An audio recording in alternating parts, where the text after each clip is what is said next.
In this session, we're going to look at arrays. You'll recall from the last video that arrays are one of our aggregate data types, and that an array is designed to hold all of the same data type. So everything has to be exactly the same type of data. The applications we talked about was gathering sets of data, so here's our field meter data, working with linear algebra processes, or something a little more fun, doing some game design. Up to this point, when we've been getting data either from the user or from sensors, we've only been taking one sample.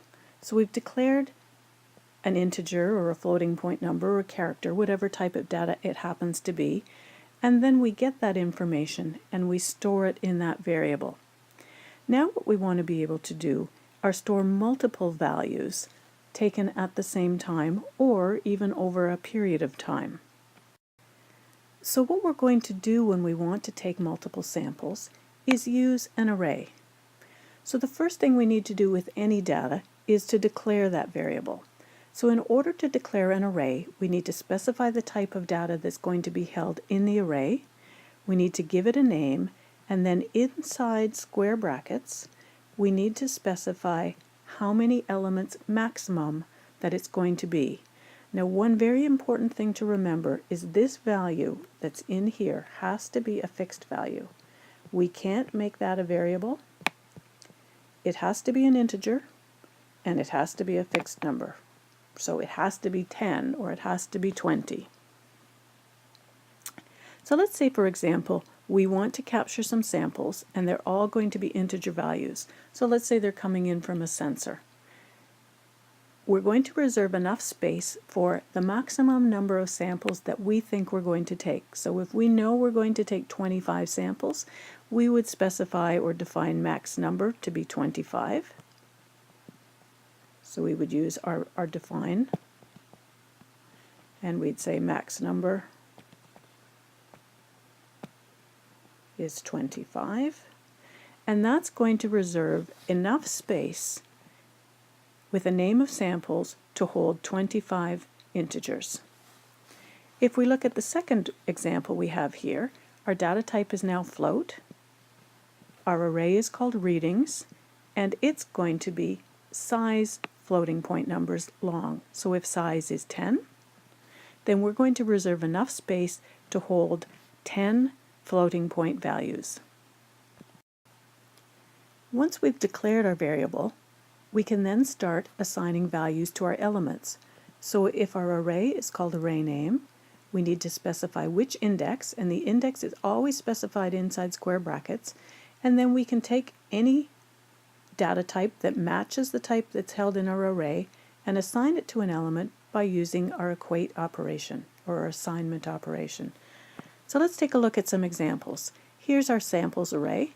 Here we're writing to the 0th element. Arrays always start counting at 0. So there are some other languages that start their arrays at 1, but C always starts at 0. So this would be my first element, and I'm assigning the value 123 to element number 0 of my samples array. The next one, I'm assigning value to the nth element of samples. So again, our index is always going to be an integer and has to be from 0 to 1 less than the maximum number.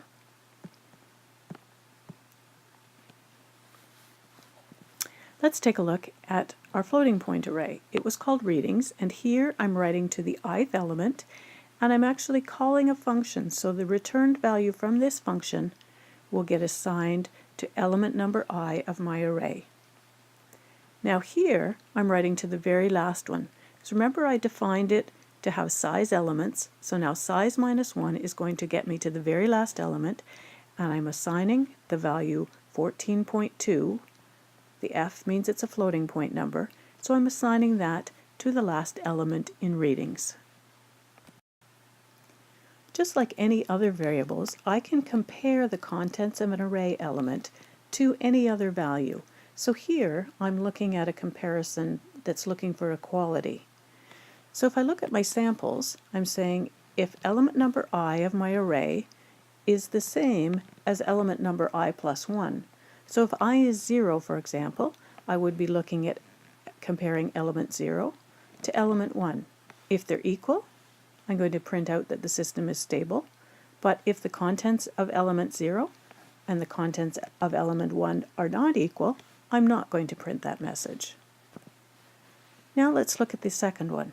Here I have my floating point array, and I'm looking at element number j inside that array. I'm comparing to see if it's greater than or equal to some limit. Now it's very important to remember when we're looking at floating point numbers that we never test for equality with floating point. And the reason we don't do that is because the way floating point numbers are stored. They're never stored exactly. They're stored as two parts. Those two parts are combined to get our floating point number. And so the value 1 might actually be stored as 1.0000001, or it might be stored as 0.9999999. We never know exactly, so please be very careful about comparing floating point numbers to exact values. In this case, I'm looking at my element j. I'm saying if it's greater than or equal to that limit, I'm going to print an error message and say it's out of range. Just like any other variable, we can have the user enter a value directly into an array. So we can use our standard scanf, we specify the format, and we say the address of the element that we want the value to be stored in. So if we look at our example, there's our scanf. We're reading an integer into our samples array, element I. Don't forget the ampersand. We look at our second one, scanf again, this time a floating point number, into element number j of our array called readings, and we have the ampersand there to say the address of that particular element. Now sometimes we want to be able to do something with all of the elements in an array. So maybe we want to print them out, maybe we want the user to enter values, maybe we want to do some calculations or averaging based on those values. In that case, what we're going to do is use a for loop. And we're going to loop from the first element, which is number 0, right up through to the number of elements, so that would be 0 to 1 less than the total number, incrementing by 1 each time. So let's look at an example. So here we're going to loop from I equals 0 to I is less than the maximum number, which was how many I specified in my samples array, increasing 1 each time. So the first time, oh, it looks like I forgot a T here in my printf. So in my printf, I'm going to print enter element, and I'm going to put the element number here, and that's going to be specified by I. So the first time it's going to say enter element 0, and then it's going to wait for the user to enter. I'm going to read an integer, and it's going to get stored at the address where samples I is, so where element number 0 is. Then I will get increased. Now I is 1. We're going to print enter element 1, and it's going to get the value from the user and store it in samples 1. Now, because we're writing modular code now, we have to be able to pass array elements and even whole arrays back and forth in and out of functions. So let's take a look at how we do that. So say, for example, we have some function and we want to be able to pass one element in. What we need to do is specify the name and tell it which element by specifying an index. So if we have a function called useValue, we're going to pass in the ith element of that array into the function. If we look at the function itself, we can see that it's expecting to get one integer value, and samples did in fact store integers. So we have that value, so if samples I happen to have the value 7, value would now be assigned 7, and we're going to print value is an integer value, and we're going to print value is 7. If samples I had been 32, value would have been assigned 32, and we'd print the value 32 in this statement. Now, if we want to pass values back from a function and assign them to array elements, we need to make sure of a couple of things.